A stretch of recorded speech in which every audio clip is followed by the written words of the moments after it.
1 ঘন্টা পূর্বে পার্টিতে কায়ান ও রিদিয়ার প্রবেশের পর থেকেই যেন পুরো আসরের কেন্দ্রবিন্দু হয়ে উঠেছে তারা।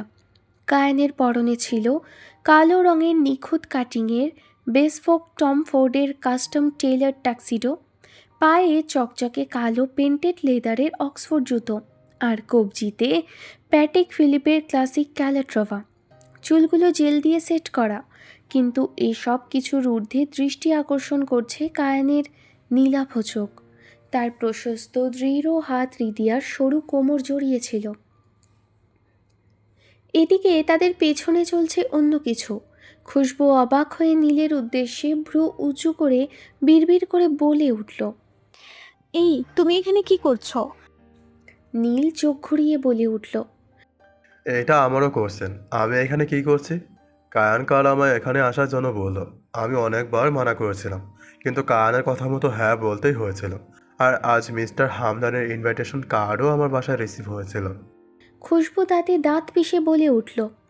আমার ব্রো কি পাগল হয়ে গেছে যে তোমাকে আমার বালডিসের দিকে তাকানোর জন্য ইনভাইট করেছে?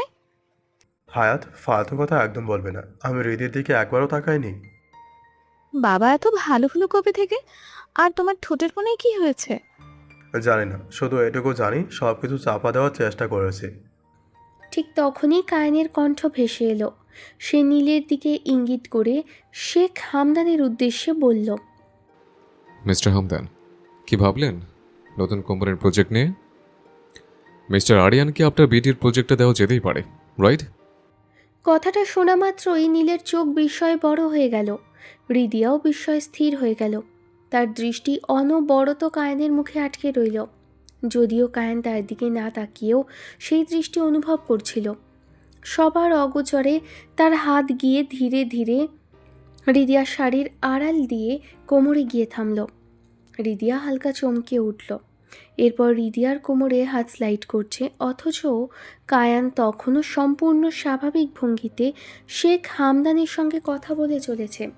শেখ হামদান হালকা হেসে বললেন। মিস্টার কায়ান, আপনার বলা মানে তো আমার মানতেই হবে, তাই না বলার তো কোনো রিজনই নেই। কি বলেন মিস্টার আরিয়ান? কথা আগে বাড়ানো যাক তাহলে। নীল যেন এখনো বিশ্বাসই করতে পারছে না। সে একবার কায়ানের দিকে তাকাচ্ছে, একবার হামদান সাহেবের দিকে। এই প্রজেক্ট পাওয়া মানে খান গ্রুপ আবার নিজের সেই পুরনো রূপে ফিরে আসা। নীল কায়ানের দিকে একবার কৃতজ্ঞতার দৃষ্টি রেখে আবেগ মিশেল কণ্ঠে হামদান সাহেবের দিকে তাকিয়ে বলে উঠল। Thank you so much, thank you, thank you. আমি জানি না আমি কি বলবো। হামদান সাহেব হাসতে হাসতে বলে উঠলেন। এখন কিছু বলতে হবে না মিস্টার নীল, আর যদি কিছু বলতেই হয় তাহলে মিস্টার কায়ানকে বলুন। এই মুহূর্তে শুধু পার্টি এনজয় করুন। নীল ও শেখ হামদান কথোপকথনে ব্যস্ত হয়ে পড়তেই কায়ান রিদিয়ার দিকে তাকিয়ে মুচকি হেসে বলল। বেবি, এত কাঁপাকাঁপি করছো কেন? আপনি? কিন্তু বাক্য শেষ হওয়ার আগেই কায়ান তাকে আলতো করে একটু নিরিবিলি কোণে নিয়ে গেল। তারপর তার ঠোঁটে নিজের তর্জনী ছুঁয়ে দৃঢ় কণ্ঠে বলল। কায়ান দেমির আর্সেলনের বউয়ের মুখে অন্য পুরুষের নাম? কে শুনলে কি বলবে? আপনি আমাদের কোম্পানির জন্য এত বড় ডিসিশন কেন? এত বড় ডিসিশন কবে নিলেন? যখন তোর সো কল্ড কাজিন তোর দিকে আর তাকাবে না বলেছে, তখন নিয়েছে। কথাটা শোনা মাত্রই রিদিয়ার মুখ উজ্জ্বল হয়ে উঠল। সে দুহাত বাড়িয়ে কায়নের গলা জড়িয়ে ধরল। এরপর এক দুষ্টু হাসি হেসে এসে ফিসফিস করে বলল। Are you jealous? শর। কায়ান রিদিয়ার কোমর জড়িয়ে একেবারে কাছে টেনে নিয়ে বলল। নো ম্যাম, আমি চাই না আমার নাম জড়িয়ে আমার বেবিকে নিয়ে কেউ স্ক্যান্ডাল তৈরি করুক। চারপাশে সবাই নিখুঁত শুটে সজ্জিত হলেও এমির যেন আলাদা করেই নজর কেড়ে নিচ্ছিল। তার পরনে ছিল ফিনফিনে ঢিলে ঢালা সিল্কের ওপেন নেক শার্ট, গলায় অনায়াস ভঙ্গিতে জড়ানো সরু স্লিম স্কার্ফ। ঠিক তখনই একজন তরুণী এমিরের দিকে তাকিয়ে উচ্ছ্বসিত গলায় বলে উঠল। এমু, আমার ডার্লিং কথায় দেখতে পারছি না তো, পার্টিতে আসেনি? কথাটা শুনেই মাহিয়ার চোখ সরু হয়ে এলো। মুহূর্তের অভিব্যক্তি মুহূর্তেই বদলে গেল। আই মানে কি আইদিনের কথা বলছে? এদিকে আইদিন আলো ছায়ার আড়াল থেকে শুকানো মুখ নিয়ে আলতো করে মাহিয়ার হাত টেনে নিয়ে ফিসফিস করে বলল। যান, চলো এখান থেকে যাই। আমার ভীষণ পেট খারাপ লাগছে, মনে হয় এখনই ওয়াশরুমে যেতে হবে। সমস্যা তোমার, যাও তুমি।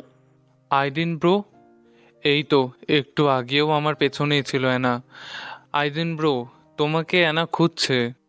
মাহিয়া মুহূর্তেই আইদিনের হাত শক্ত করে ধরে তাকে টেনে আনলো আড়াল থেকে।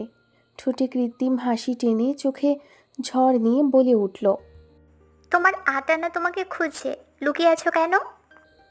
আইদিন শুকনো হাসি হেসে একবার ঢোক গিলে একেবারে নিরীহ গলায় বলল, আমাকে কে খুঁজছে জান? কিন্তু তার উত্তর দেওয়ার সুযোগই পেল না। অ্যানা দৌড়ে এসে সোজা আইদিনের গলায় ঝুলে পড়ল। Oh ma'am, I missed my date. আইদিনের মুখের রং মুহূর্তেই পাল্টে গেল, কারণ তার পাশে দাঁড়িয়ে মাহিয়ার চোখে তখন ঝড়, বজ্রপাত আর অগ্নুৎপাত সব একসঙ্গে দেখা দিয়েছে। অন্যদিকে নিকোলাইও পরিস্থিতি বুঝে জারিয়ার কোমর জড়িয়ে আলতো করে ঘুরিয়ে নিতে নিতে বলল, জান, এসব দেখার দরকার নেই, চলো অন্যদিকে যাই। জারিয়ার কপালে ভাঁজ পড়ল। এই মানুষটা এখান থেকে যেতে চাইছে কেন? ঠিক তখনই শেখ হামদানের বড় মেয়ে দিলশা এগিয়ে এসে নিকোলাইয়ের সামনে দাঁড়ালো। সে নিকোলাইয়ের দিকে তাকিয়ে বলল, আর্সলান কোথায় নিক? ওর সঙ্গে আমার একটু বিজনেস নিয়ে কথা ছিল। নিকোলাই নির্লিপ্ত গলায় উত্তর দিল, he is busy with his newly wed wife. It seems you are also busy with your newly married life. অথচ একসময় কেউ একজন বলেছিল সে নাকি কখনোই বিয়ে করবে না। কথাটায় নিকোলাইয়ের মুখে স্পষ্ট অস্বস্তির ছাপ ফুটে উঠল। দিলশা এবার জারিয়ার দিকে তাকিয়ে বিদ্রূপ হেসে বলে উঠল, little girl, your husband is too handsome. সামনে রেখো, মেয়েরা খুব সহজেই ওর প্রেমে পড়ে যেতে পারে। মুহূর্তে নিকোলাইয়ের কণ্ঠ কঠিন হয়ে উঠল। Dilsha, don't cross your limits, just stay out of here. Dilsha শুধু এক চিলতে হাসি হেসে সরে গেল, আর সে যেতেই জারিয়া চোখ সরু করে নিকোলাইয়ের দিকে তাকালো। Can you explain hubby? I swear, green mist, আমরা আগে শুধু ফ্রেন্ডস ছিলাম, but after she propose me multiple time, that I always reject her. কথা শেষ হতেই জারিয়া তার কোমর থেকে নিকোলাইয়ের হাত সরিয়ে দিল। তারপর একবারও পেছনে না তাকিয়ে সোজা হেঁটে চলে গেল। জান শোনো। নিকোলাই তার পেছনে যেতে উদ্যত হতেই জারিয়া ফিরে কঠোর স্বরে বলল, একদম পিছনে আসবে না। নিকোলাই স্থির হয়ে দাঁড়িয়ে রইল, মুখ ফ্যাকাশে করে। এদিকে আইদিনও এনাকে নিজের কাছ থেকে সরিয়ে দিয়ে অপ্রস্তুত হাসি হেসে বলল, actually Anna, I am married now and she is my wife. কিন্তু বাকিটা আর বলা হলো না, কারণ ততক্ষণে মাহিয়া মুখ ফিরিয়ে জারিয়ার পেছন পেছন চলে গেছে। আইদিনও নিকোলাইয়ের মতো অসহায় মুখে দাঁড়িয়ে রইল। এদিকে জিনিয়া এখনও সেখানেই দাঁড়িয়ে, চোখে মুখে স্পষ্ট রাগ। এমির আর এলিসাকে একসঙ্গে দেখে তার ভেতরে যেন আগুন জ্বলছে। কায়ান এখনও ধরে রেখেছে রিদিয়ার হাত। ঠিক তখনই সেখানে এসে উপস্থিত হলেন বাংলাদেশের অন্যতম শীর্ষ বিনিয়োগকারী মিস্টার খান। কদিন আগে যিনি কায়ানের জন্য পার্টি আয়োজিত করেছিলেন। কায়ানের সঙ্গে সৌজন্য বিনিময় করে তিনি যখন রিদিয়ার দিকে তাকালেন, তখনই যেন মুহূর্তের জন্য স্তব্ধ হয়ে গেলেন। আপনি তো সেদিন মিস্টার মার্কোর ফ্রিয়া। বাক্যটা আর শেষ করতে পারলেন না। তার আগেই কায়ান নির্বিকার ভঙ্গিতে রিদিয়াকে কাছে টেনে কপালে মৃদু চুম্বন এঁকে নরম গলায় বলল, baby, are you comfortable? Ridiya বিস্ময়ে কায়ানের দিকে তাকিয়ে রইল। আর মিস্টার খান, তিনি আর একটি শব্দও উচ্চারণ করলেন না। কিছুক্ষণ সৌজন্যমূলক আলাপের পর তিনি বিদায় নিলেন। তিনি চলে যেতেই রিদিয়া ভ্রু তুলে ঠোঁটে হালকা হাসি নিয়ে জিজ্ঞেস করল, তখন ওনার মুখ বন্ধ করতে চেয়েছিলেন, রাইট? সে এক টানে রিদিয়াকে নিজের দিকে ঘুরিয়ে নিল। মুহূর্তে রিদিয়ার পিঠ এসে ঠেকল কায়ানের প্রশস্ত বুকে। কায়ানের দুই হাতের উষ্ণ বেষ্টনীর মধ্যে বন্দী হয়ে রইল রিদিয়ার হাত, আর তার মেয়েথিন উদর জড়িয়ে রইল কায়ানের শক্ত বাহুর আলিঙ্গনে। হঠাৎই রিদিয়ার সারা শরীর কেঁপে উঠল, যেন বুকের ভেতর থেকে এক অদ্ভুত কম্পন ছড়িয়ে পড়ল শরীরের প্রতিটি শিরায়। কায়ান মাথা নিচু করে তার চিবুক আলতো করে রাখল রিদিয়ার কাঁধে। তারপর মৃদু সুরের তালে তালে তাকে নিয়ে ধীরে ধীরে দুলতে লাগলো। রিদিয়া যেন নিজের ভেতরের আলোড়ন সামলাতে না পেরে কায়ানের হাত সরানোর চেষ্টা করলো, কিন্তু কায়ান তাকে ছাড়ল না, বরং আরও শক্ত করে জড়িয়ে ধরল। আর রিদিয়ার কান কামড়ে বলে উঠল, সবসময় এত তেজ কিসের? তো কি করব, আপনার মতো দুমুখ সাপের সঙ্গে লেজ নাড়াবো? লেজ নাড়াতে হবে না, আমার হাতের মাঝে নিজের কোমর তোলা। কায়ানের গভীর নীলাভ দৃষ্টি নিবদ্ধ হলো রিদিয়ার কাজল কালো চোখে। তখন রিদিয়া কাপা স্বরে বলল, আমি তো এই ডান্স পারি না, আর এই হিল, আল্লাহ আমি পড়ে যাব তো। কথাটা শোনা মাত্রই কায়ান এক হাঁটু গেড়ে বসে পড়ল তার সামনে। চারপাশের সবাই বিস্ময়ে তাকিয়ে রইল। কায়ান দেমির আরসালান হাঁটু গেড়ে বসেছে কারো সামনে, কিন্তু সে এসব পাত্তা না দিয়ে আলতো করে রিদিয়ার 2 হাত নিজের কাঁধে রেখে দিল। তারপর অত্যন্ত যত্নে রিদিয়ার এক পা তুলে নিজের হাঁটুর ওপর রাখল। হাই হিলের ধারালো প্রান্ত তার ট্রাউজারের কাপড়ে চাপ ফেললেও কায়ানের ভ্রু পর্যন্ত কুঁচকাল না। অসীম যত্নে একে একে সে রিদিয়ার 2 পা থেকে একে একে জুতো জোড়া খুলে দিল। চারপাশ যেন নিস্তব্ধ হয়ে গেল। সবাই মুগ্ধ বিস্ময়ে তাকিয়ে রইল। আর রিদিয়া, তার চোখ ভরে উঠল এক গভীর আবেগে। মনের গভীর থেকে নিঃশব্দে একটাই আবদার ভেসে উঠল, আল্লাহ আমি শুধু এই মানুষটার ভালোবাসা চাই, আর কিছু নয়। কায়ান জুতো জোড়া যত্ন করে একপাশে সরিয়ে রেখে আবার উঠে দাঁড়ালো।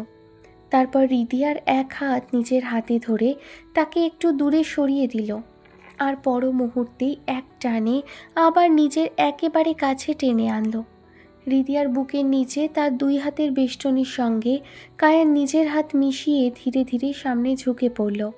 তার ঠোঁট ছুঁয়ে গেল রিদিয়ার কানের কাছে।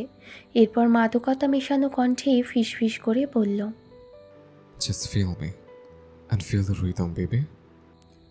হাতে জুসের গ্লাস নিয়ে দাঁড়িয়েছিল জিনিয়া, কিন্তু তার চোখ ছিল একদম স্থির সামনে দাঁড়িয়ে থাকা এমির আর এলিজার দিকে। রাগে তার চোখ দুটো লাল হয়ে উঠেছিল। সে শব্দ করে গ্লাসটা কাউন্টারে রাখল, তারপর আবার তুলে নিয়ে এক নিঃশ্বাসে শেষ করে ফেলল। কাউন্টারের বারটেন্ডার অবাক হয়ে বলল, ম্যাম, আপনি ভুল করে মকটেলের বদলে ককটেল তুলে নিয়েছেন। জিনিয়া চোখ না সরিয়েই তাতে দাঁত চেপে জিজ্ঞেস করল, আপনি ম্যারিড? বারটেন্ডার খানিকটা হতভম্ব হয়ে উত্তর দিল, নো ম্যাম। কিন্তু আমি ম্যারিড। ওই যে হারামির বাচ্চাকে দেখছেন, ওই সাদা শাকচুন্নির সঙ্গে কথা বলছে, ওই হারামি আমার হাজবেন্ড। কিন্তু ওই হারামি ভুলে গেছে ও ম্যারিড। কি জুইস দিলেন, আবার দেন তো। কিন্তু ম্যাম। দিতে বললাম তো। জিনিয়ার জেদের কাছে হেরে আবার ওই টেন্ডারকে ককটেল বানিয়ে দিতে ধরল। কিছুক্ষণ পর জিনিয়ার মাথাটা ঝিমঝিম করছে, কিন্তু মাথায় কি চেপে বসলো কে জানে। হাতে ককটেলের গ্লাস নিয়ে এমিরদের দিকে এগিয়ে গেল। এমিরের পেছনে দাঁড়াতেই এমিরকে ঘুরিয়ে দিল নিজের দিকে। এমির ঘুরে সেদিকে তাকাতেই চমকে উঠল জিনিয়ার চোখ মুখের চেহারা দেখে। মুহূর্তেই সেই কোলাহলের মাঝে এমিরের মাথায় সেই ককটেল ঢেলে দিল। এমির হতভম্ব হয়ে তাকিয়ে রইল, কিন্তু এমিরের পাশে দাঁড়ানো এলিজা এই দেখে দাঁতে দাঁত পিষে জিনিয়ার দিকে হাত তুলতে তুলতে বলে উঠল, ইউ বিচ। কিন্তু তার হাত মাঝপথেই থেমে গেল। এমির শক্ত করে ধরে ফেলেছে তার কবজি। রক্তিম চোখে তাকিয়ে সে গম্ভীর স্বরে বলল, Eliza, you dare to touch her, I'll break your hand with 100 pieces. I don't care who the fuck you are. Eliza ব্যথায় হাত চেপে ধরে কাপা গলায় বলল, ইমু, শি ইনস্ট্যান্ট ইউ। এমির এক দীর্ঘ নিঃশ্বাস ছেড়ে এলিজার কাছে গিয়ে ধীম গলায় বলে উঠল, Look, Eliza, she is not my date because she is my goddamn wife, and you insult my wife. How dare you? So say sorry to her right now. Otherwise, we break our business contract with your dad. মেয়েটা হতভম্ব হয়ে তাকিয়ে রইল। এমির দীর্ঘশ্বাস ছাড়ছে। পেছন থেকে জিনিয়া আবার এমিরকে টেনে নিল নিজের কাছে। মেয়েটা বাধ্য হয়ে আর কোনো উপায় না পেয়ে রাগে ফুঁসতে ফুঁসতে জিনিয়ার পাশ থেকে সরি বলে চলে গেল। এমি জিনিয়ার নেশালো অবস্থার দিকে তাকিয়ে বলে উঠল। You are drunk? জিনিয়া কোনো উত্তর দিল না, শুধু দু হাতে এমিরের গলা জড়িয়ে ধরল। তারপর ধীরে ধীরে নিজের প্যারাডা হিলস খুলে এমিরের ব্রোক্স জুতোর দুপাশে রেখে দিল। খালি পায়ে উঠে দাঁড়ালো এমিরের জুতোর ওপর। এমি যেন নিঃশ্বাস নিতেই ভুলে গেল। তার হৃদস্পন্দন অস্বাভাবিক দ্রুত হয়ে উঠল। জিনিয়া নেশা ভরা কণ্ঠে ফিসফিস করে বলল, হোল্ড মি। মুহূর্তে এমিরের কাপা হাত দুটো জিনিয়ার মেথিন কোমর জড়িয়ে ধরল। কাপা বিভোর কণ্ঠে সে বলল, কি করছো মাই মিডনাইট ক্যাট? জিনিয়া কোনো জবাব দিল না। নিজের অধর দিয়ে বন্দি করে ফেলল এমিরের ওষ্ঠ যুগল। এমিরের পুরো শরীর শিহরে উঠল, যেন সব কিছুই অবিশ্বাস্য। জিনিয়া আলতো করে কামড়ে ধরল তার ঠোঁট। ঠোঁট সরিয়ে নেশালো কণ্ঠে সে বলল, I am your wife and you are my husband. এটা ভুলে গেছিলে, মনে করিয়ে দিলাম। এমির নিজের ঠোঁটের কোণা থেকে বৃদ্ধাঙ্গুল দিয়ে রক্ত মুছে ভারী নিঃশ্বাস ফেলে বলল, আই নিড মোর প্রুফ দেন। দেবে আমাকে আরো প্রুফ? পরের মুহূর্তেই জিনিয়া তার গলা জড়িয়ে এক চর বসিয়ে দিল। এমির আবারও বিস্মিত হলো, কিন্তু সেই বিস্ময়ের মাঝেও তার ভেতর এক অদ্ভুত আনন্দের জন্ম নিল। জিনিয়া আবার তার ঠোঁট দখল করে নিল। এবার এমিরও সমান তালে সাড়া দিল। দুজনেই যেন একে অপরের মধ্যে হারিয়ে গেল। বেশ কিছুক্ষণ পর জিনিয়া ঠোঁট সরিয়ে দ্রুত শ্বাস নিতে নিতে বলল, ইটস এনাফ, নাকি আরও প্রুফ চাই? মুহূর্তেই এমির জিনিয়ার পৃষ্ঠদেশে হাত রেখে তাকে দুই হাতের সাহায্যে কোলে তুলে নিল। তাকে বুকে আগলে নিয়ে এগিয়ে যেতে যেতে মৃদু ঘোর লাগা কণ্ঠে বলল, ইয়েস ওয়াইফি, আই নিড মোর। কোলাহল পেরিয়ে প্রাইভেট সেকশনে পৌঁছতেই জিনিয়া এমিরের গ্রীবায় নিজের ঠোঁটের উষ্ণতা ছড়িয়ে দিল। জিনিয়া মুখ তুলে তার চোখের সামনে এনে মিটিমিটি হেসে বলল, আরও প্রুফ চাই হাজবেন্ড? আমার তো আরো প্রুফ চাই my midnight cat, but you are not sober. তুমি হুঁশে নেই তো। দেন আমি কি করে জানলাম তুমি আমার হাজবেন্ড? ভালোবাসো? জিনিয়া মৃদু স্বরে উত্তর দিল, জানি না, কিন্তু আমার তো কষ্ট হচ্ছিল ওই শাকচুন্নি যখন তোমার পাশে ছিল, ওই যে এই বুকে। এই বলে সে এমিরকে আরও শক্ত করে জড়িয়ে ধরল। এমির জানত জিনিয়া এই মুহূর্তে পুরোপুরি হুঁশে নেই, কিন্তু তার প্রতিটি শব্দ ছিল নির্মল সত্য। আর সেই সত্যই এমিরের হৃদয় শান্তির আশ্রয় গড়ে তুলছিল। সে জিনিয়ার কপালে নিজের কপাল ঠেকিয়ে কর্কশ আবেগমাখা কণ্ঠে বলল, because baby you love me and I love you more than your thought. Baby, তুমি নিজেকে আমার কাছে যে দিন ধরা দেবে, সেই দিন তোমার সামনে এক পাগল প্রেমিককে দেখতে পাবে। জিনিয়া তার মুখ দুহাতে ধরে নাক ঘষে ঠোঁটের খুব কাছে এসে মৃদু স্বরে বলল, ধরা তো দিলাম, আর কত প্রুফ চাই? তুমি প্রুফ না দিলেও আমার পক্ষে আর সম্ভব না। I can't hold back anymore baby. এই বলে সে জিনিয়ার গলায় নিজের ঠোঁটের উষ্ণতা ছড়িয়ে দিল। জিনিয়া মাথা পেছনে ঝুঁকে গেল আর নিজের আঙুলগুলো দিয়ে জড়িয়ে ধরল এমিরের চুলে। এমির তার গলা ছেড়ে ঠোঁট দিয়ে আবার জিনিয়ার অধরবন্দি করল। তারপর তাকে বুকে আগলে নিয়ে নেমে গেল প্রাইভেট সুইমিং পুলের উষ্ণ জলে। ক্লান্ত নিশ্চিন্ত ভঙ্গিতে সে নিজের শরীরটা ছেড়ে দিল এমিরের বুকের ওপর। এমির তাকে আরও শক্ত করে জড়িয়ে ধরল। তারপর তার চুলে আলতো চুমু এঁকে ঠোঁটের কোণে মৃদু হাসি টেনে ফিসফিস করে বলল, আহ ফাক বেবি, আমায় পাগল করে এখন ঘুমিয়ে গেলে। জানি না কাল সকাল আমার জন্য ঠিক কেমন হবে, তবে প্রতি সকালে তোমার ভালোবাসায় আমার দিন শুরু হবে। ডান্স ফ্লোরে অনুভূতির মায়াবী দোলা স্তিমিত হতেই কায়ান আগের মতোই যত্নে রিদিয়ার পায়ে জুতো পরিয়ে দিল। সেখান থেকে বেরিয়ে এসে সে রিদিয়াকে জারিয়াতের পাশে একটি বড় গোল টেবিলের চেয়ারে বসিয়ে দিয়ে নরম স্বরে বলল, ডোন্ট গো এনিওয়্যার। আমার পুরনো এক ফ্রেন্ডের সঙ্গে একটু বিজনেস রিলেটেড কথা বলতে হবে। রিদিয়া মৃদু মাথা নাড়ল, কিন্তু ঠিক তখনই হামদান সাহেবের বড় মেয়ে এসে কায়ানের সামনে দাঁড়ালো। ঠোঁটে সৌজন্য মাখা হাসি টেনে সে বলল, হাই বাডি, নাইস পারফরমেন্স। কায়ানও ভদ্র হাসিতে জবাব দিল। আপনার কাছেই যাচ্ছিলাম ম্যাম। মুহূর্তেই রিদিয়ার দৃষ্টি তীক্ষ্ণ হয়ে উঠল, যেন এক হিংস্র বাঘিনী শিকারের দিকে নজর রাখছে। তার পাশে বসে থাকা জারিয়ার চোখও কুঁচকে গেল, সঙ্গে মাহিয়ারও। দিলশা কায়ানের কাঁধের পাশ দিয়ে উকি মেরে রিদিয়ার দিকে হালকা হেসে বলল, বিউটিফুল, বাট লায়লার সঙ্গে তোর কেমিস্ট্রি আলাদা ছিল, আর আমার সঙ্গে। Can you please stop this nonsense Dilsha and follow me? Kayan সেখান থেকে চলে যেতেই দিলশাও তার পিছু নিল, কিন্তু লায়লা নামখানা যেন রিদিয়ার বুকের গভীরে হঠাৎ করেই এক অদৃশ্য শলাকা হয়ে বিঁধল। এখন সব কিছুই যেন দম বন্ধ করা এক অচেনা আবরণ। রিদিয়া ধীরে ধীরে চেয়ার ছেড়ে উঠে দাঁড়ালো, তারপর জারিয়ার দিকে তাকিয়ে বলল, আপু, আমি একটু আসছি। কোথায় যাচ্ছিস? তোকে না বড় ভাইয়া কোথাও যেতে মানা করলো? এই পাশেই তো, আমি আসছি এক্ষুনি, তোমরা বসো। ওদিকে রিদিয়া তাড়াহুড়ো করে উঠে যেতেই হঠাৎ কারোর সঙ্গে ধাক্কা লেগে গেল। না তাকিয়েই সে বলে উঠল, সরি। রেস্টরুমে ঢুকে ঠান্ডা পানির ছোঁয়ায় মুখ ভিজিয়ে নিল রিদিয়া। মাথা তুলে আয়নার দিকে তাকাতেই নিজের প্রতিচ্ছবিকে তার অচেনা লাগলো।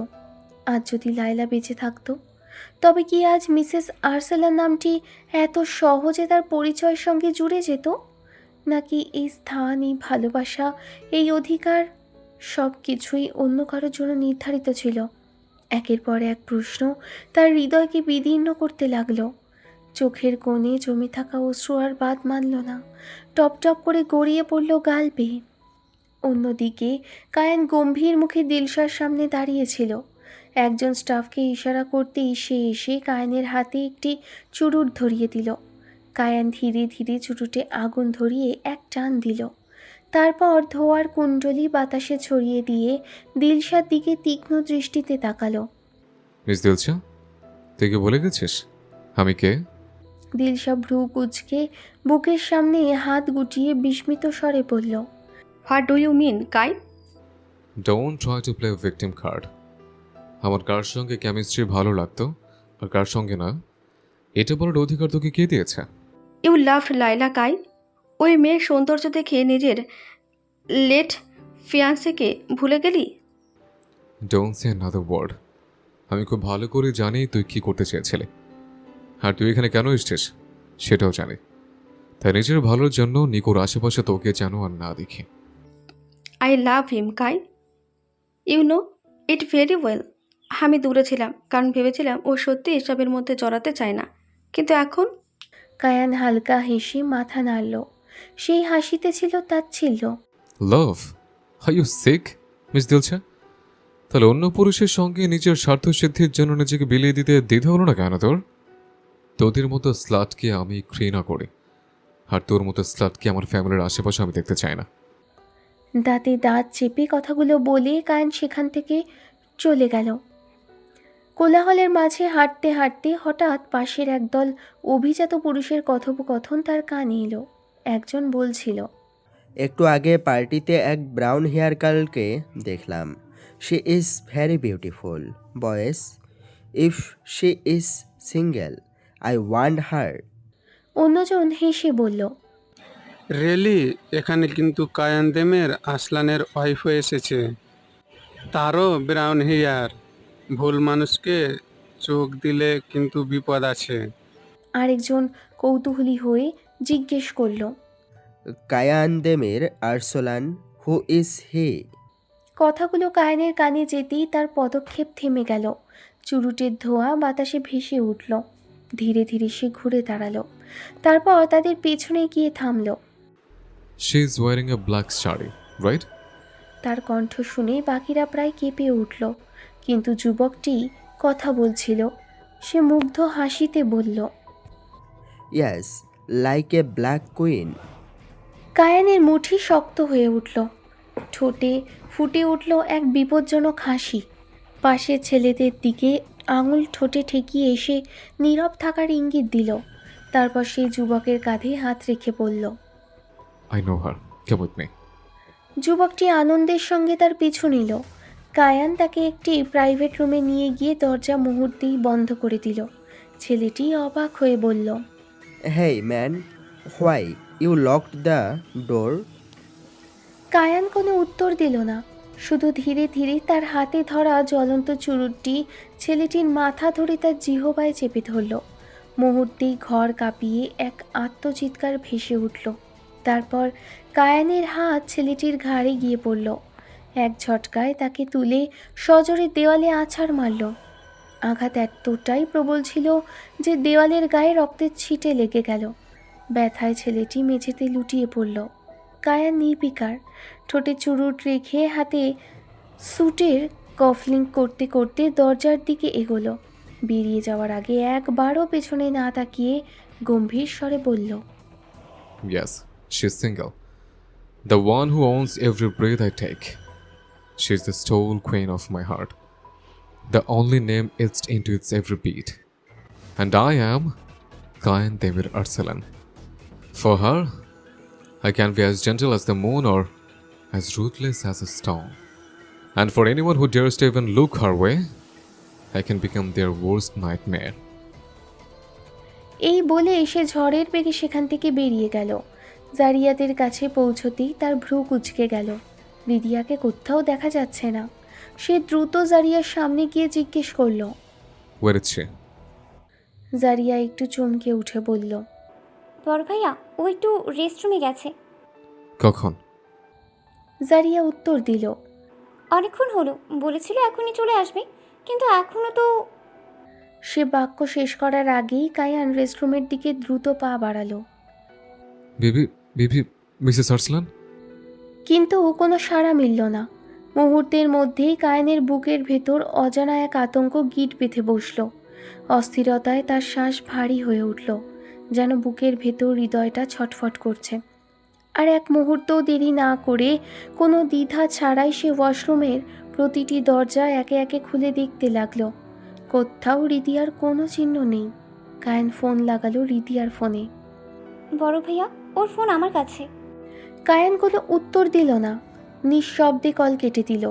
তারপর করিডোর ধরে দ্রুত হাঁটতে হাঁটতে আরেকটি নম্বরে কল করলো। Nico, go to security room right now and check the footage. আমি ওকে খুঁজে পাচ্ছি না। কিছুক্ষণ পর তার ফোন আবার বেজে উঠল। কায়ান সঙ্গে সঙ্গে রিসিভ করতেই ওপাশ থেকে নিকোলাইয়ের কাপা কণ্ঠ শোনা গেল। গায়ে সিস্টার ইন ল টেরেসের দিকে গেছে, কিন্তু কায়ানের কণ্ঠ বজ্রের মতো নেমে এলো। কিন্তু কি নিকো? নিকোলাই ঢোক গিলে নিয়ে বলল, সিস্টার ইন লের পেছনে একজন ওয়েটারকে যেতে দেখা গেছে। টেরেসে কোনো ক্যামেরা নেই, তার কোনো ফুটেজও চেক করা পসিবল না। কথা শেষ হওয়ার আগেই চোখ বড় বড় হয়ে কায়ানের বুক চিরে বেরিয়ে এলো এক ভয়ঙ্কর আত্মনাদ। খোলা টেরেসে দাঁড়িয়েছিল রিদিয়া। সে অন্যমনস্ক চোখে আকাশের দিকে তাকিয়েছিল। ঠিক তখনই পেছন থেকে ভেসে এলো এক গভীর অচেনা পুরুষালী কণ্ঠ। মিসেস আসলান? অচেনা কণ্ঠে কৌতূহল নিয়ে রিদিয়া ধীরে ধীরে পেছনে ফিরল। বিদ্যুতের গতিতে তার দিকে ধেয়ে এলো এক ধারালো ছুরি। সব কিছু যেন এক মুহূর্তে থেমে গেল। রিদিয়া কিছু বুঝে ওঠার আগেই টপ টপ করে লাল রক্ত ঝরতে শুরু করলো। আতঙ্কে সে কাপা হাতে নিজের পেটে হাত রাখল, কিন্তু পরের মুহূর্তেই বিস্ময়ে স্থির হয়ে গেল।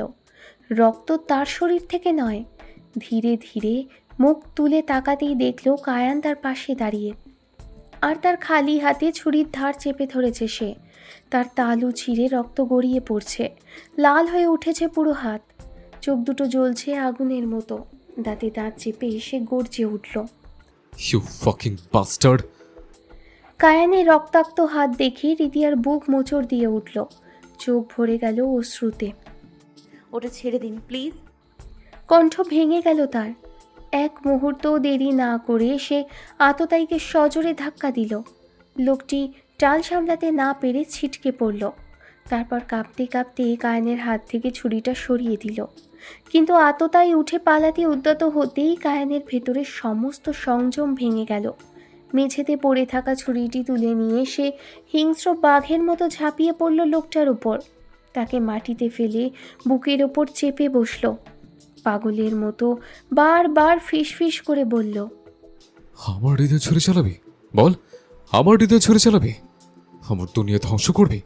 আমার দুনিয়া ধ্বংস করবি?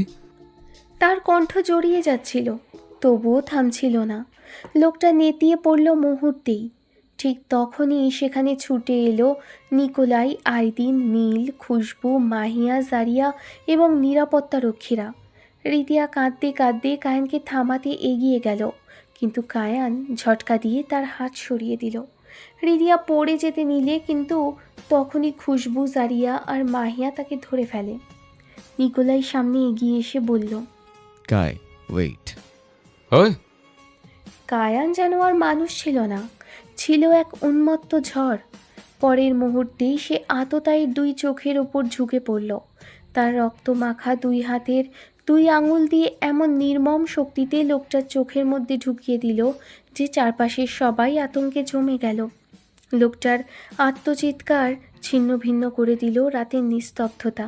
সেই বিভীষিকাময় দৃশ্য দেখে জারিয়া আর মাহিয়া চিৎকার করে উঠল। নীল ভয়ে কেঁপে উঠে মুখ ফিরিয়ে নিল। নিকোলাই নিঃশব্দে মাথা নাড়ল, তার চোখেও উদ্বেগের ছাপ স্পষ্ট। Everything is messed up. ওদের নিচে নিয়ে যা, আমরা ভয় পাচ্ছে। কায়ান থামেনি। ওইভাবেই আততায়ীর চোখের মধ্যে আঙুল ঢুকিয়েই মার্বেলের মেঝেতে মাথায় বাড়ি দিতে লাগলো।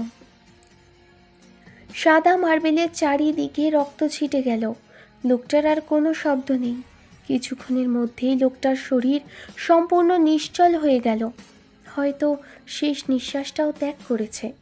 রিদিয়া কাঁদতে কাঁদতে কায়ানের দিকে এগোতে চাইলে খুশবু দ্রুত তাকে ধরে ফেলল। রিদিয়া কাপা গলায় বলল, ওনার হাত থেকে এত রক্ত পড়ছে, আমি আর সহ্য করতে পারছি না। সবাইকে শেষ করে দেব, সবাইকে। আমার মিসেস আর্সলানকে ডাকার সাহস পেলি কোথায়? আবার বল, বল মিসেস আর্সলান। অবশেষে তার হাত থেকে ছুরিটা খসে পড়ল। হঠাৎ করেই যেন শরীরের সমস্ত শক্তি নিঃশেষ হয়ে গেল। চোখের সামনে অন্ধকার ঘনিয়ে আসতে লাগলো। ঠিক তখনই এক কোমল হাত এসে আলতো করে তার কাঁধে স্পর্শ করল। শুনছেন? এবার ছাড়ুন, আপনার হাত থেকে রক্ত পড়ছে, আমার বুক পুড়ছে। কায়ান ধীরে ধীরে মুখ তুলে তাকালো। No one touch my baby. True. কথাগুলো শেষ হওয়ার সঙ্গে সঙ্গেই তার শরীর দুলে উঠল আর চিৎকার করে উঠল। নিকো। রিদিয়া চমকে উঠল, হাত পা কাঁপছে। মুহূর্তেই নিকোলাই দৌড়ে এলো। নিকোলাই ছটফট করতে করতে বসে পড়ল। এরপর কায়ানের মাথা নিজের কোলের উপর নিয়ে কাপা কণ্ঠে বলে উঠল, Kai, you having Caesar? Kai. কায়ানের শরীর খিঁচুনিতে কাঁপছে। চোখ বন্ধ হয়ে যেতে যেতে জড়ানো কণ্ঠে বলে উঠল, আমার দুনিয়া আগলে রাখবে।